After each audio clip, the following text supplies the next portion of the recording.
ini jawabannya jawaban gimana nih? Nanti jawaban simpelnya dari Bapak. Oh gitu nah. Oke, bisa langsung Pak. Boleh. Kita akan Bisa. Selamat pagi Pak sebelumnya. Maaf mengganggu waktu ya Pak ya.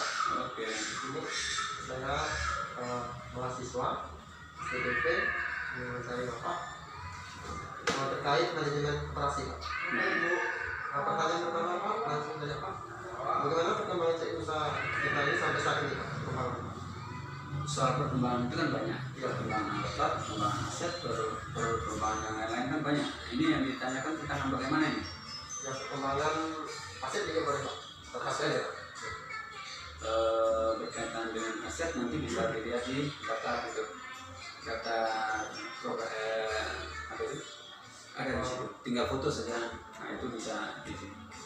Nah itu kan lebih nyata nanti. Iya. Nah, selanjutnya kalau gitu Pak, nomor 2 Pak. Apakah koperasi mengadakan rapat setiap tahunnya Pak?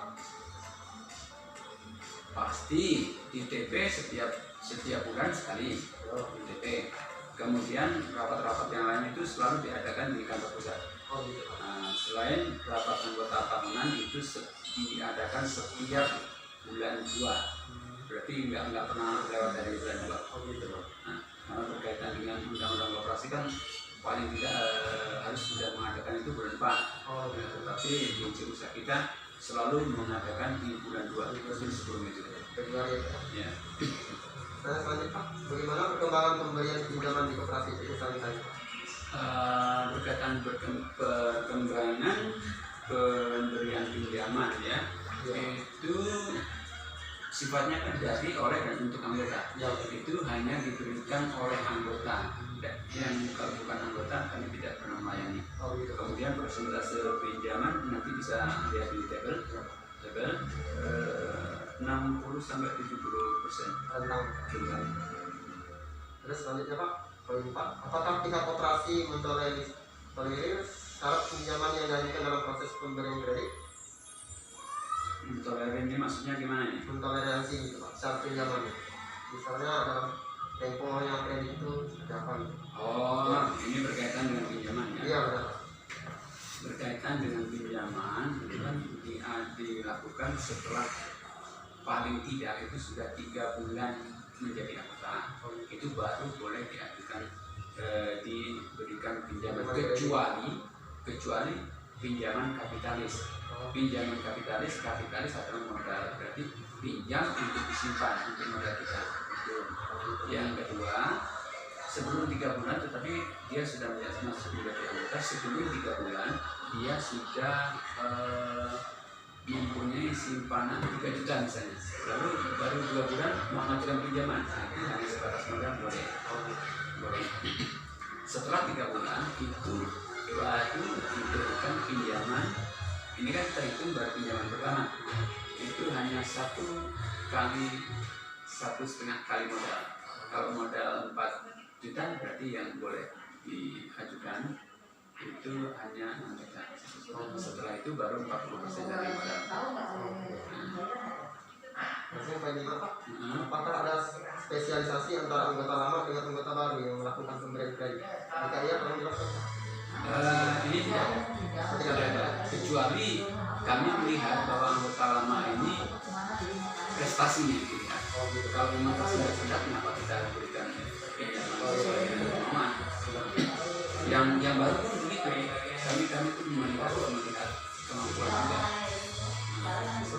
Tetapi yang menjadi jaminan paling penting adalah watak. Benar Pak, siapa yang memberikan keputusan mengenai spesialisasi anggota lama dan baru?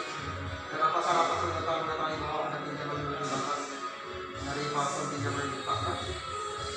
Begini, ini ada beberapa pertanyaan sebelum siapa yang tidak memberikan keputusan? Itu kami di setiap TP, terutama ini kan tentang TP Bukok ya, itu kami mempunyai tim kreditnya, TP, bagian kredit dan penagihan, bagian lapangan. Ini selalu mengambil keputusan, kami selalu bersama. Enggak ada haknya saya, oh ya enggak apa-apa. atau manajer TP dengan kekuasaannya udahlah cairkan saja, nggak bisa. Kami selalu mengadakan rapat jika ada proposal pengajuan pinjaman masuk. Setelah kami proses, kami selalu mengadakan rapat kadang berempat, kadang bertiga. Jadi kesepakatan bersama gitu. Kesepakatan bersama. Kami tidak bisa mengambil keputusan. Nah, ini karena saya sebagai manajer, saya memutuskan ini dicairkan saja. Ya. Apakah berarti semua yang masyarakat itu mengetahui ya Pak? Rapat maksudnya ini rapat ini itu yang pertama, bukan yang pertama. Yang kedua, apakah rapat itu ya rapat itu tadi rapat bukan rapat anggota tahunan ya, tidak. Jadi poin kedua Pak, apakah ada perbedaan bunga antara anggota dan calon anggota yang lain meminjam BCU saat itu? Berkaitan dengan bunga pinjaman. Bunga pinjaman ini ya, kalau di bank itu bunga pinjaman, tetapi kami membiasakan dengan jasa pinjaman. Jasa pinjaman. Karena bunga itu kan sudah punya bank, jadi kami kena hak paten lagi menggunakan paten itu. Seperti kata simpel, sebetulnya kami lebih dulu, tapi kami tidak mematenkan lalu dipakai oleh bank pasar. Kalau kami menggunakan simpel nanti melakukan paten. Intinya begini berkaitan dengan nomor 7 ini ya, perbedaannya jasa simpanan. Yang pertama itu apabila karena kami banyak produk sepadan dengan produk saham. Produk saham jika dilakukan diajukan lebih dari simpanan.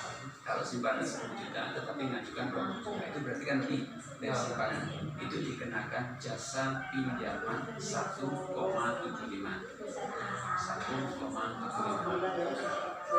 Kemudian apabila mengajukan pinjaman kapitalisasi untuk nambah simpanan, itu dikenakan jasa pinjaman 1,5. Dan kemudian apabila pinjaman itu diajukan setara dengan simpanan, kalau simpanan saya 10 juta, saya juga 10 juta, itu dikenakan jasa pinjaman 1,25. Semua menurutnya kembali dengan saldo. Kalau saldonya tinggal 5 juta, ya 5 juta itu dikatakan 1,75 atau 1,25. Itu menurunnya dari situ. Dimengerti ya? Itu di produk saham. Apabila menggunakan produk simpanan sepadan itu dikenakan jasa pinjaman 0,95 tetap. 0,95 tetap itu artinya sekalipun pinjaman tinggal 5 juta dari 20 juta tetap dikenakan 0,95 dari pencairan pinjaman, bukan dari saldonya, beda ya. Nah, kalau tadi dari saldo, setelah yang sepadan ini menggunakan jasa pinjaman 0,95 tetap dikalikan dari pencairan pinjaman. Gitu ya. Iya Pak. Silakan Pak. Apakah koperasi menjamin anggunan kepada lembaga pribadi? Maksudnya gini, koperasi menjamin maksudnya kesejahteraan dari lembaga penjamin itu. Begini. Istilahnya gimana ya? Koperasi misalnya menjamin bahwa kepada lembaga peminjam saya bahasakan apakah operasi ini ya, ada jaminan untuk yang mau mengajukan pinjaman, kemudian apakah pinjaman itu dilindungi gitu ya, mungkin begitu. Kami selalu tadi saya mengatakan bahwa jaminan yang paling utama itu adalah pihak sendiri.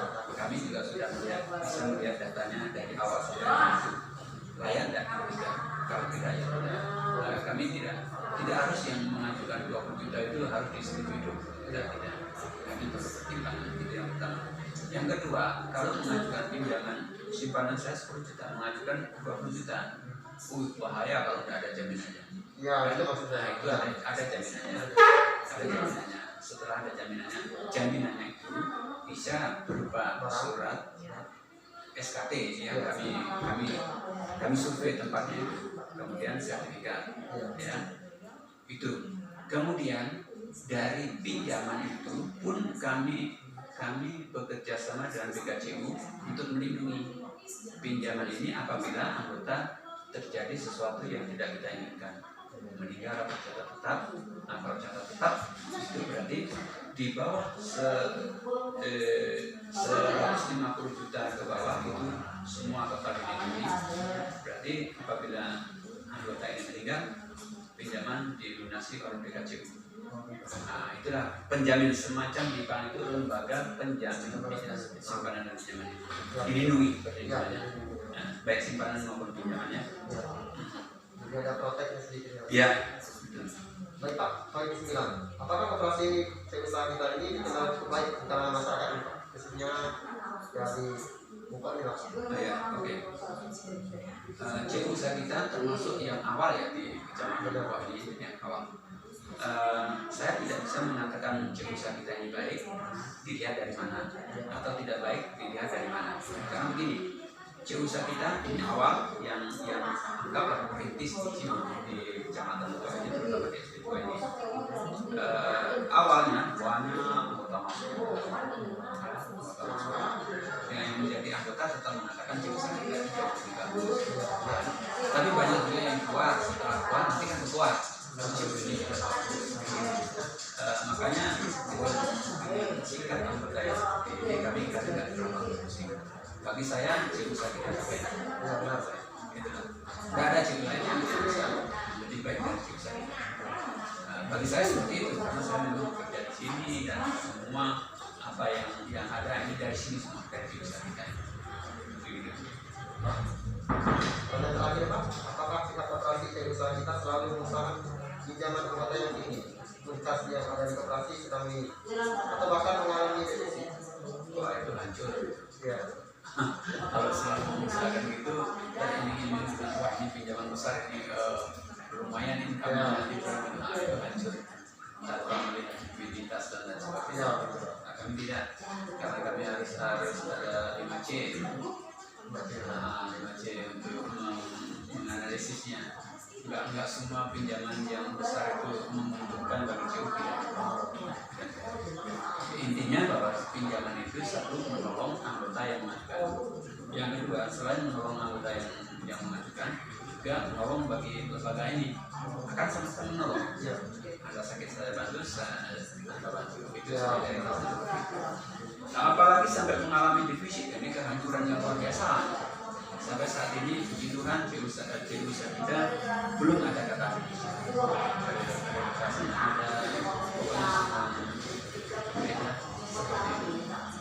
Oke Pak, itu saja pertanyaan Pak. Yang saya dapat saya lakukan kurang lebihnya sebelum berapa Pak, karena ada beberapa poin yang memang belum kita lakukan oleh